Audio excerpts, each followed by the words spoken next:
देखेंगे data handling. ठीक है, तो लास्ट वीडियो हमने सीखा था बेसिक मैथ्स 1 में pictograph, tally marks and bar graph. अब हम थोड़ा लेवल बढ़ाते हैं। अब हम जाएंगे, यहाँ पे बहुत कुछ सीखने वाले हम अर्थमेटिक मीन, है ना। अर्थमेटिक मीन में क्या होता है, नहीं तो इसका दूसरा नाम है, क्या नाम है, एवरेज। ठीक है, एवरेज निकालना या मीन निकालना सेम ही चीज है। ठीक है, सो आपको ये चीज समझना है, एवरेज निकालना या मीन निकालना सेम ही चीज है। अब देखिए, सपोज मान लेते हैं मेरे पास 3 बर्तन है, vessels something.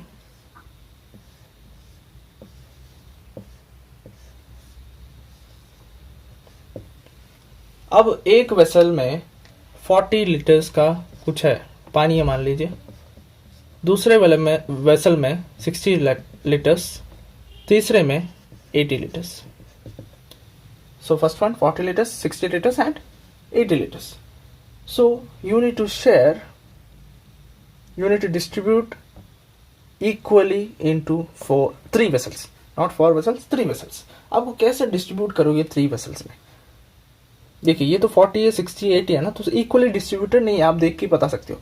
For that we have to apply the arithmetic mean और द एवरेज. तो आप क्या करेंगे, ये सबको ऐड कर दोगे, 40 प्लस 60 प्लस 80, एंड आपको कितना डिस्ट्रीब्यूट करना है, कितने में डिस्ट्रीब्यूट करना है, equally into 3 vessels divided by 3. So 40 plus 60 plus 180 हो जाएगा, है ना, 80. So 100 plus 80, 180 by 3, this is equal to 60 litres. तो आपको एक एक वेसल में कितना डालना पड़ेगा, 60 लीटर्स डालना पड़ेगा, है कि नहीं. तो इसलिए ये कॉन्सेप्ट लेके आए वो अर्थमेटिक मीन और average. So here is the formula, mean is equal to sum of all observations divided by number of observations. Observation basically, देखिए मैंने 3 वेसल बनाया था, उसमें मैंने लिया था 40, 60 और 80. So you need to just add them. Sum means addition of all the observation. क्या observation है, 40 है, 60 and 80. These are the observations. और number of observation, कितना observation है, ये 1 है, 2 है, 3 है, divided by 3. Number of observation वही आपने किया था ना, 180 by 3, है कि नहीं. 60 लीटर्स आपको मिला था. This is nothing but the mean observations, है ना, यहाँ पे आपको समझना है. सो जल्दी से एक सॉल्व कर देते question. Batsman score the following runs. ठीक है, 36, 50, 20, 25, 16 एंड 23.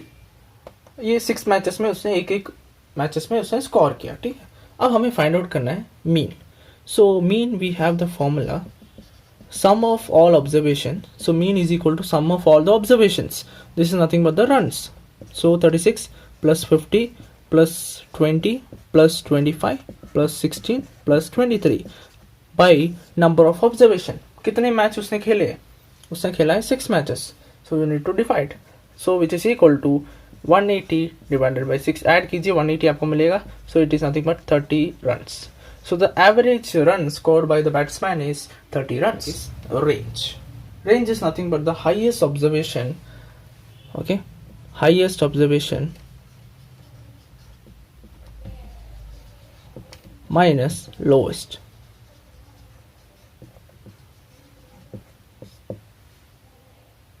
So यहाँ पे देखिए, एजेस ऑफ 5 टीचर्स मैंने ले लिया. ठीक है, तो इससे आपको समझ में आ जाएगा. यहाँ पे मेरे पास कितने ऑब्जर्वेशन है, 5 ऑब्जर्वेशन है.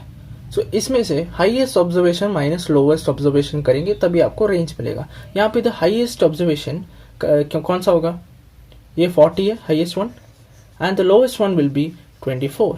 सो you need to just do 40 minus 24 which is equal to 16. अभी एज ईयर्स में होगा तो ईयर्स लिख देना. So this is nothing but the range of the given data.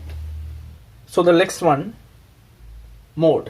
Mode is nothing but the observation that occurs most often. ज़्यादा time जो अकर करता है कोई भी गिवन डेटा में, तो उसको हम बोलेंगे मोड. अब देखिए ये गिवन डेटा है, यहाँ पे कितने ऑब्जर्वेशन है, 1 2 3 4 5 6 7 8 9 ऑब्जर्वेशन है. इसमें से मोस्ट ऑफन दैट मीन्स ज़्यादा नंबर जो भी ऑब्जर्वेशन रिपीट कर रहा है. फॉर एग्जाम्पल यहाँ पे 2 कितने बार रिपीट हो रहा है, 1 time, 2 and 3 times. So 3 times हो रहा है. नेक्स्ट 4 कितना टाइम हो रहा है, 2 times. 7 2 times. 3 also 2 times. So the most often we can say the observation that occurs most often is nothing but the mode which is equal to 2, क्योंकि 2 ज़्यादा repeat हो चुका है. मान लीजिए कि 4 2 टाइम्स है, मैंने यहाँ पे एक और 4 ऐड कर दिया. Now it is 10 observations. Now the mode will be 2 and 4. Now the modes will be of the given data will be 2 and 4. तो आपको ये समझना है कि ज़्यादा कौन सा रिपीट कर रहा है. 2 3 टाइम्स रिपीट कर रहा है और 4 भी 3 टाइम्स रिपीट कर रहा है. Then both will be the modes of the given data. Topic है मीडियन. अभी मीडियन बेसिकली होता क्या है? Middle observation when arranged in ascending और डिसेंडिंग ऑर्डर. ये ascending order and descending order. तो इसका मतलब है मिडिल ऑब्जर्वेशन हमें निकालना है जब असेंडिंग और डिसेंडिंग ऑर्डर में अरेंज किया हो. ठीक है. सो मैंने यहाँ पे क्या लिखा है? ऑब्जर्वेशंस लिखा है. देखिए कितना ऑब्जर्वेशन है, 1 2 3 4 5 6 7 ऑब्जर्वेशंस है. अभी इसका मुझे मिडिल वैल्यू फाइंड आउट करना है. तो मिडिल आप देख के ये बता दोगे कि ये वाला मिडिल है, बट वो हमें कैसे अरेंज करना है? असेंडिंग ऑर्डर या डिसेंडिंग ऑर्डर में अरेंज करने के बाद ही तुम बता सकते हो कि मीडियन क्या होगा. तो हम करते हैं असेंडिंग ऑर्डर में. आपकी मर्जी, असेंडिंग या डिसेंडिंग ऑर्डर दोनों भी चलेगा. सो असेंडिंग मतलब छोटे से बड़ा, small to big, 17 then 18 then 24 then 25 35 36 फिर 46 आएगा, लास्ट वन 46. सो हमने ये क्या कर दिया? अरेंज कर दिया इस असेंडिंग ऑर्डर में अरेंज कर दिया. अब हमें क्या निकालना है? अभी हमें मिडिल वैल्यू निकालना है. तो मिडिल वैल्यू आपको देख के पता चल रहा होगा कि ये 25 है मीडियन. कैसे पता चल रहा है? देखिए 7 टर्म्स है टोटली, तो 7 टर्म्स है, तो यहाँ पे 3 होगा, यहाँ पे भी 3 होगा. सो 3 यहाँ पे बीच में क्या होगा? Middle value 25. अगर आपको ऐसे फाइंड आउट नहीं करना तो आपको क्या करना पड़ेगा? जब भी ऑब्जर्वेशंस ऑड होगा तो n+1/2 है फॉर्मूला. जब भी ऑब्जर्वेशन इवन होगा तो n/2 होगा और n/2 + 1 होगा. इसका मतलब है ऑड में देखते हैं. देखो अभी ऑब्जर्वेशंस कितने हैं हमारे पास? 7 है. 7 एक ऑड नंबर है. तो ऑड नंबर में अगर तुम्हें फाइंड आउट करना है कि कौन सा टर्म है, इसलिए ये फॉर्मूला यूज कर रहा है. कौन सा टर्म है, ये नहीं कि 25 हम नहीं फाइंड आउट कर रहे हैं, हम फाइंड आउट कर रहे हैं कौन सा टर्म होगा मिडिल टर्म. सो n+1. तो यहाँ पे देखिए 7 ऑब्जर्वेशन है +1 डिवाइडेड बाई 2. ऑड इसलिए मैं 7 + 1 इज इक्वल टू 8/2. 8/2 क्या होता है? 4.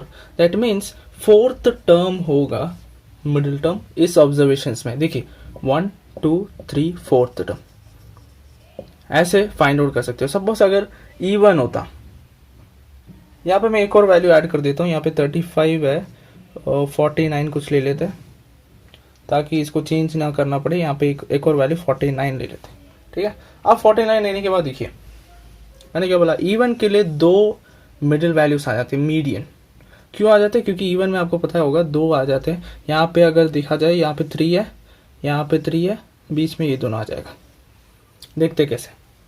n/2 8 ऑब्जर्वेशन है, अभी 8 हो गया बाई 2.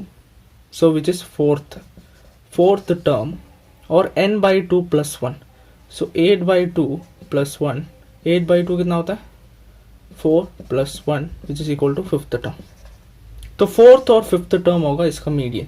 1 2 3 4 4th टर्म होगा और 5th टर्म होगा इसका median. But the thing is that जब भी ऐसा आता है तो तुम्हें क्या करना पड़ेगा? इसका मीन निकालना है.